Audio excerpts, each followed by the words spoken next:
இன்றைக்கி நாம் 2 சமையல் செய்ய போகிறோம். மத்தியான சாப்பாட்டுக்கு உள்ளது கழனி புளிச்சாரும் கருவாடு தொக்கும், நெய் மீன் போட்ட கருவாடு தொக்கு. இப்போ இதுக்கு என்னென்ன தேவைங்கிறத நாம் இப்போ பார்ப்போம். ஃபஸ்ட்டு கழனி புளிச்சாருக்கு தேவையானதை சொல்கிறேன். அரிசி கழுவுன தண்ணி, சின்ன வெங்காயம், புளி, தாளிக்கிறதுக்கு வெந்தயம், கடுகு, வரமிளகாய், மஞ்சள் தூள், உப்பு. இப்போ கருவாடு தொக்குக்கு என்னென்ன தேவைங்கிறத இப்போ பார்க்கலாம். அதுக்கு 200 கிராம் சின்ன வெங்காயம், 2 பழுத்த தக்காளி, இந்த ஒரு பல் இந்த சைஸுக்கு உள்ளது பூண்டு சின்னதை நறுக்கிக்குங்க, 2 பச்சை மிளகாய், இது ஒரு 50 கிராம் நெய் மீன் கருவாடு. நாங்கள் இன்றைக்கி நெய் மீன் கருவாடில் தான், அதாவது வஞ்சரம்னு சொல்லுவாங்க இங்கே, அந்த கருவாடில் தான் தொக்கு செய்ய போகிறோம்.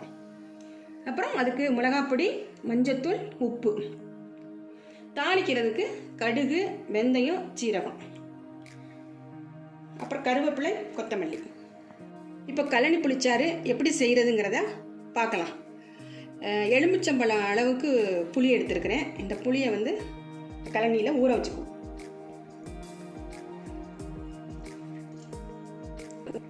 இந்த மாதிரி நல்லா கரைக்கணும். புளிப்பு உங்களுக்கு எவ்வளவு தேவையோ அந்த அளவுக்கு நீங்கள் இந்த சாறை எடுத்துக்கோங்க. நல்லா கரைச்சாச்சு. இப்போ அதை எப்படி தாளிக்கிறதுன்னு உங்களுக்கு காமிக்கிறேன். இப்போ ஸ்டவ்வை ஆன் பண்ணிக்கலாம்.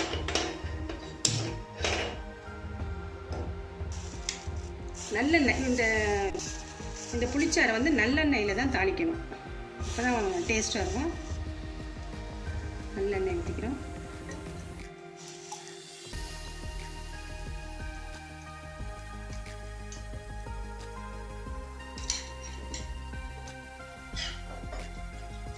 இதில் வரமிளகாய், கடுகு, உளுந்தம்பருப்பு, வெந்தயம்.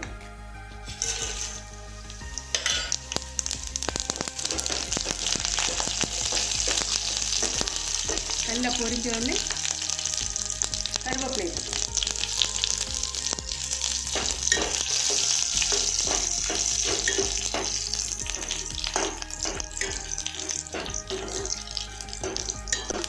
நம்ம கடுகு, உளுந்து பருப்பு பொரிஞ்சிருச்சு. இந்த வெங்காயத்தை அதில் போடணும்.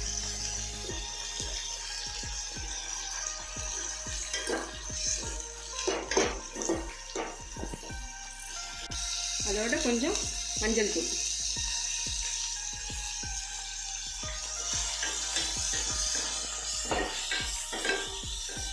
இது கொஞ்சம் நல்லா புளிப்பாக இருந்தால் தான் நல்லாயிருக்கும். அதனால் புளியினுடைய அளவை நீங்கள் பார்த்துக்கணும்.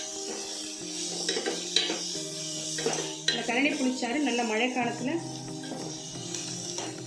சாப்பிட்டாக்க அந்த காய்ச்சல் வந்தவங்க, சளி வந்தவங்களுக்கெல்லாம் நாக்குக்கு கொஞ்சம் இதமாக இருக்கும். இப்போ வெங்காயம் வதங்கிருச்சு.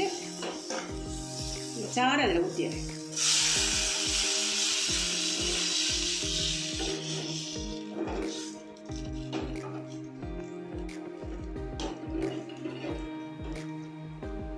இதுக்கு தேவையான அளவுக்கு உப்பு போட்டுக்கணும். கல் உப்பு போடுறேன்.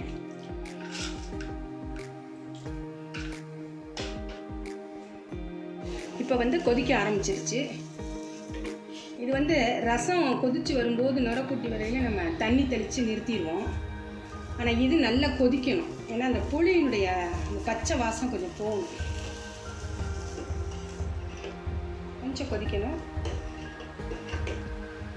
ரொம்ப ஈஸியான ஒரு சமையல் இது. இந்த நேரத்தில், கொதிக்கிற நேரத்தில் கொத்தமல்லியை தூவி இறக்கிடலாம்.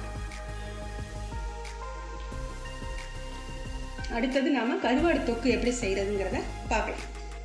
இப்போ நம்ம தொக்கு செய்கிறதுக்கு எப்படின்னு பார்ப்போம்.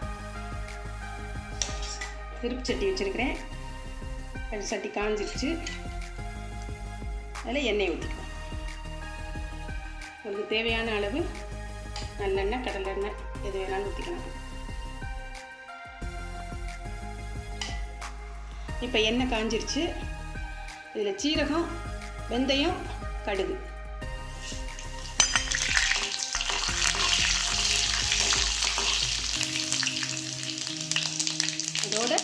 கருவேப்பிலை,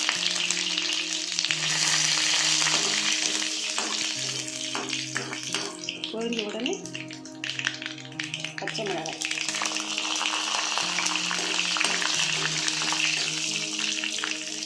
அதுக்கப்புறம் பூண்டு நல்லா கொஞ்சம் வதங்கணும்.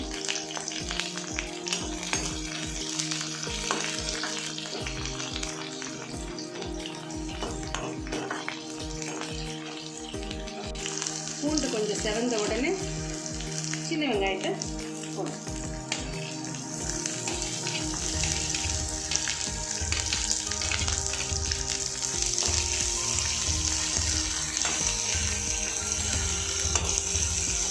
வெங்காயம் போட்ட உடனே கொஞ்சம் மஞ்சள்தூள், ஒரு ஸ்பூன் மஞ்சள்தூள், உப்பு கொஞ்சமாக போட்டுக்கோங்க, ஏன்னா கருவாடில் உப்பு இருக்கும்.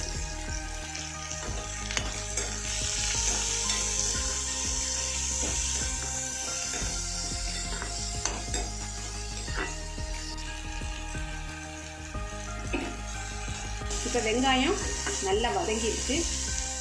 அந்த நேரத்தில் இந்த தக்காளியையும் அதில் போட்டு நல்லா வதக்கணும்.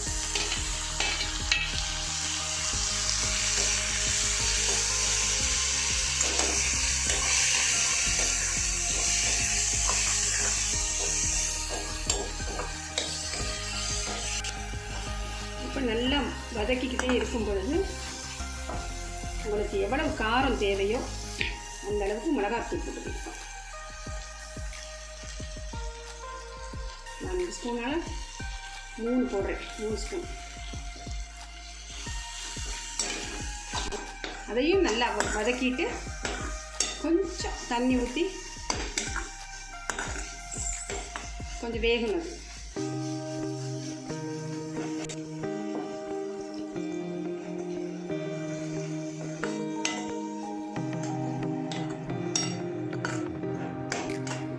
இந்த நேரத்தில் உப்பு பார்த்துக்குங்க, உப்பு உரப்பு எல்லாம் பார்த்துக்குங்க. உப்பு கவனமாக போடணும், ஏன்னா கருவாடில் உப்பு இருக்கும்.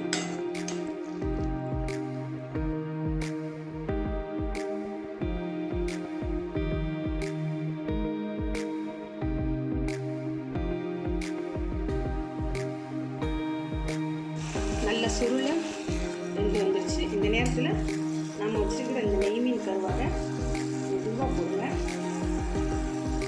நெய் மீன் கருவாடு வந்து ஒரிஜினலாக அப்படின்னு பார்க்கணும்னா நம்ம போட்டு அதை வதக்கும் போதே அது கரைஞ்சிரும், அந்த தொக்கோடு கரைஞ்சிரும். கரைஞ்சால் தான் அது ஒரிஜினலான நெய் மீன், இல்லைன்னா அது நெய் மீன் கிடையாது.